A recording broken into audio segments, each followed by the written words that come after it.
another great race. We've had some brilliant races so far. So Cheptegei, the Olympic champion, just going past him there. That's not him. He's to the left. That's Bekele, who himself is in great form. 12:46. And then Salomon Barregas, who got the Olympic 5,000 metre champion, the Olympic 10,000 metre champion. It's just two of the names. And then the world record holder over 5K on the roads, Aregawi.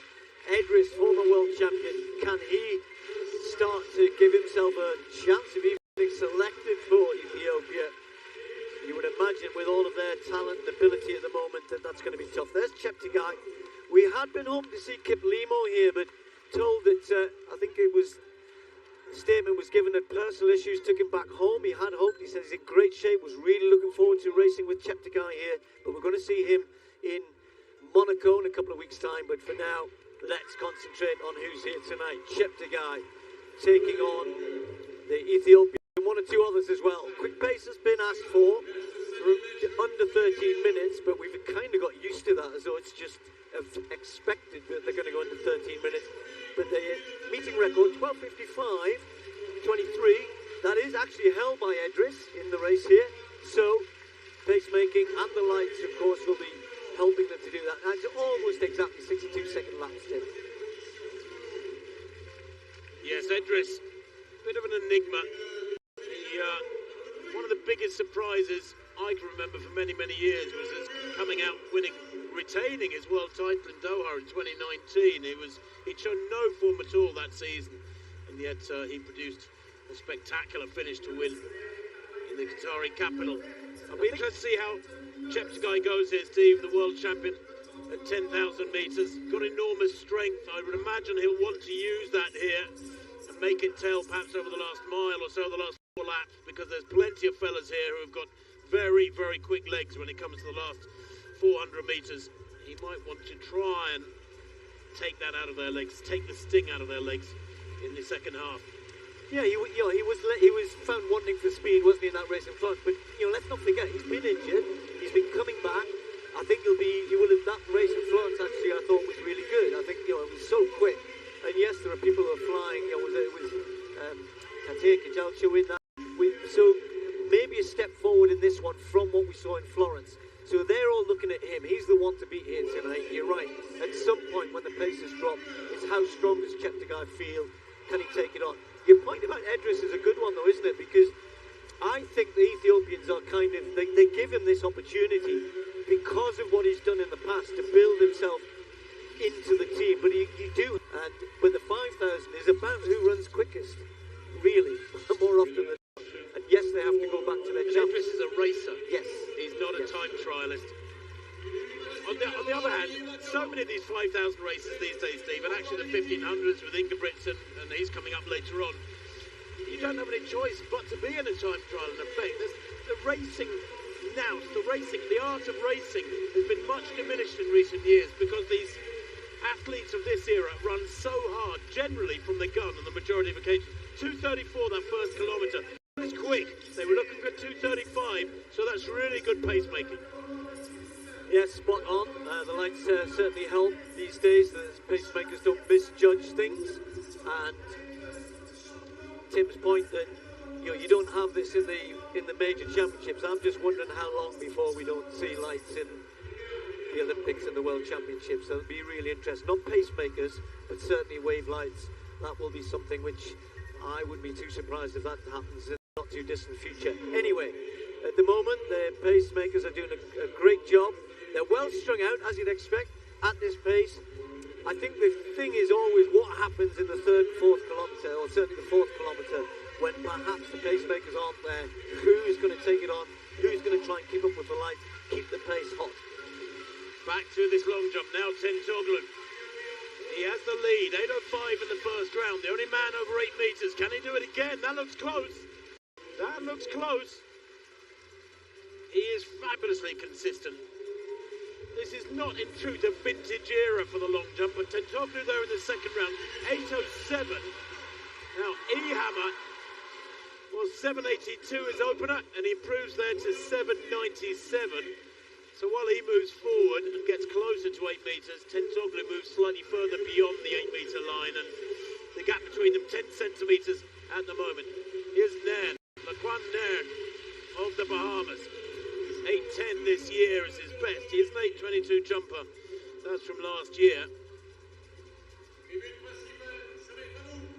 Has a gold medal from the Commonwealth Games just now. He's in fourth, 7:80 in the second round. Well, we mentioned all eyes on Cheptegei. Pace is still good and he's up there, but let's get back to that Ethiopian conundrum, if you like. When your Barega and Aregawi had a brilliant race in that 10,000 metre trial, finished first and second. They were, to be fair, it was between them two. They were well ahead of everybody else. So they're settled. They know they're going to go in the 10,000 metres and would love, of course, to be in the 5,000, I'm sure. There's Barega, but Bekele's the one who's in great form this year. Bekele is really thrown himself in there. When you look at, they've got an embarrassment of riches at the 5,000 metres in particular. So for Edris to force his way in somehow, it would have to take something amazing. And well, tonight he's certainly sitting much further back than the others. There he is.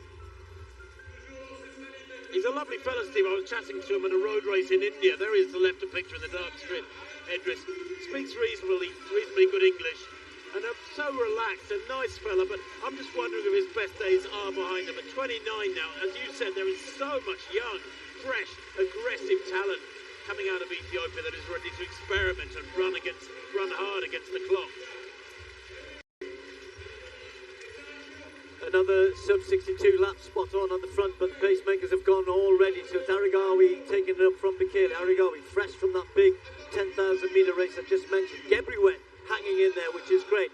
You might hear the crowd getting excited because Johan Reis is trying to break the Swiss record that's been held for goodness knows how long for Marcus Griffel, and that's around 13.7, and he's got a set of lights just for himself in red, and he's way ahead of the Swiss record.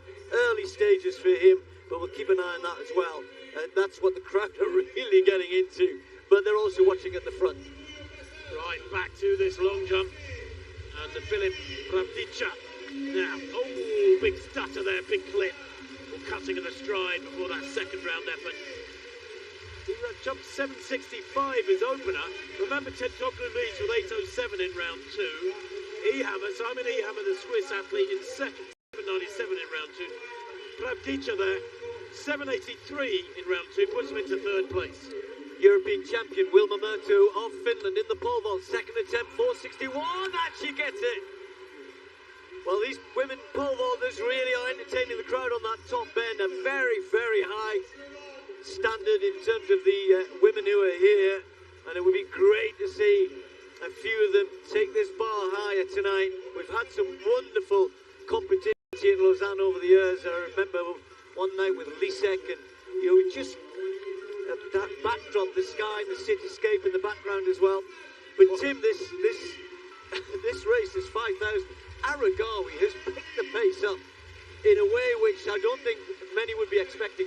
And Edris is hanging on to the back of that group, but they're already breaking up. Cheptegei starting to struggle.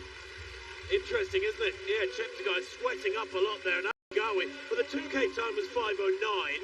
Look at that, 2:32. Third kilometre, boy oh boy, really quick at 3,000 metres. They've got through 3,000 in 7:41. And this is a world record. Hurting, and Cheptegei was pretty smart. He knew he had to get round. Wasn't Aregawi, was it? It was Barega. He had to get round him. Gebriwet is still in there. Bekele is still there. And Cheptegei had to quickly move round Barega because he could see the gap appearing. Foot down from Aregawi, really pushing hard. As I mentioned, that 10,000 metre performance was brilliant, but it was a close race between himself and Barega. But this time, look at that, Barega struggling, he's gone, these four pulling away. And look where the lights are. Those green lights are meant to be the 12:55. Well, they're way ahead of that, but still got 4 laps to go. Well, I tell you what, this is spectacular running mid-race. Boy, oh boy. It's like a slap in the chops. Mid-race, 61 that lap, Steve. He's run the last 1,200 metres. Not much outside 3 minutes. I mean, it's insane running. The world record, just a quick check for you there, remember, is 12:35 by Cheptegei in Monaco 3 years back. I'm not sure that's really under threat, but these splits would suggest that on another day, Aregawi may threaten it. Well, Bekele is still there. They're certainly heading for well under 12.50, but it's become the norm now, isn't it? 12.41, that race between Kajelcha and Kiplimo. Bekele wasn't too far behind in Oslo, 12.46. But here we have Gebriwet back. Gebriwet, you know, the man who a few years ago we thought could go on and dominate, and he's there, Cheptegei, hanging on the best he can, the Olympic champion. And he knows that this is quick, he knows that this is hard, but with 3 to go, he's still there. Little gap appearing between Bekele and Gebriwet. Is he starting to struggle? And Cheptegei says, yes you are, I'm going past you, I need to hang on to those two. And that lap a 60.8. I mean, this is unbelievable running. The way the distance and middle distance running scene has changed this last 2 or 3 years, it's astonishing. And the gap beginning to grow. And Aregawi just keeps pummeling away. He's determined to break them. Cheptegei, the world record holder there, left a picture in 3rd place. He is struggling, Steve. He's hanging onto their coattails. But I'll tell you what, all credit to Bekele, because he's looking strong, isn't he? 12.46 in Oslo a couple of weeks back, and he's got his own pacemaker at the moment. Tim, we've seen them do this, but if he ran 2.27, then you know, we're in for something under 12.40. There's only, what, 4 men have ever gone under 12.40? Cheptegei himself, Bekele, Gebre Selassie and Daniel Coleman. And Aregawi is pulling away. Cheptegei managed to sneak past Bekele. You can't say that's a sneak, it's got to work. And all of a sudden, Gebriwet's gone. Bekele's gone. Now Aregawi, only 1 man left, the Olympic charging. As Tim said, this is remarkable running off what was already a pretty quick pace. That lap was a 60.4. It's insane. They're moving at almost 4-minute mile pace. Aregawi glancing up at the big screen, look, so relaxed, sweating up, yes. Cheptegei's found the second wind, hasn't he? It's almost like there's an elastic between the two, and he's just hanging on there. But he's paying really close attention to Aregawi now. I don't know if Aregawi, Steve, with 500 to run, is tiring or just slowing on purpose, gathering himself for that finish. Well, they are heading for something incredible here. The world record is out of sight, but Cheptegei and Aregawi are going to run 2 of the quickest 5,000s, hopefully this year, but maybe of all time. A 56 lap would take them as a world leader. Perhaps under 12.40, Cheptegei and Aregawi locked together. That was an attempt from Cheptegei to go past. Aregawi says, no you're not. I've held this. I've done the hard work. I've been the one pushing on. You're not going to get past me here. And he gets a 2-metre lead. But Cheptegei is a great champion. He's hanging in there. He's trying to just say, I can stay to the last 200 and I think I can get you. Aregawi kicks again. Head down. Arms up. Trying to pump the He looks tired to me though. Cheptegei's coming back again. Here he comes. Cheptegei, the Olympic champion, with 1 more big effort. Can he get past Aregawi? The crowd are on their feet and the hunt straight. Aregawi goes again. This is incredible. Aregawi's going to win it. He's going to be rewarded with an incredibly quick time. Aregawi, 12.40.45. An incredible race. Well-deserved victory. The time, not under 12.40. However, he jumps up the all-time list. Goes ahead of Kajelcha and Kiplimo, who had that great race in Oslo. And boy, are we being spoiled. That, when you set up at 12.55, and you wonder, Tim, why if Aregawi thought he could run this quick, maybe why he didn't ask for the pace to be a bit quicker. He didn't need it. He did it all himself, and the pacemakers dropped out quite early. And like you said, 59 and then 60, 60, 60, 60. Steve, his last 4 laps, I got at 3:57.9. I mean, he ran his last mile well under 4 minutes. It is utterly unbelievable. And yes, the world record is there for the taking. He's run the 5th fastest time in the history behind Cheptegei, Bekele, Gebre Selassie and Komen. Though most of them ran world records when they set those times. And this fella, well, when you run close with that sort of speed, kick twice in the last sprint. He only finished 90 seconds ago. He's absolutely fine. And world record is there for the taking. And you know what that means, Steve? It means that the world record for 12.5 laps is going to go under 12.5 minutes very soon. Yeah. 3 sub-4-minute miles. I think what will help, we've actually got, when you talked about Daniel Coleman, they did all break the world record when they ran those times. But they were on their own those nights. You know, Gebre Selassie Kenenisa Bekele.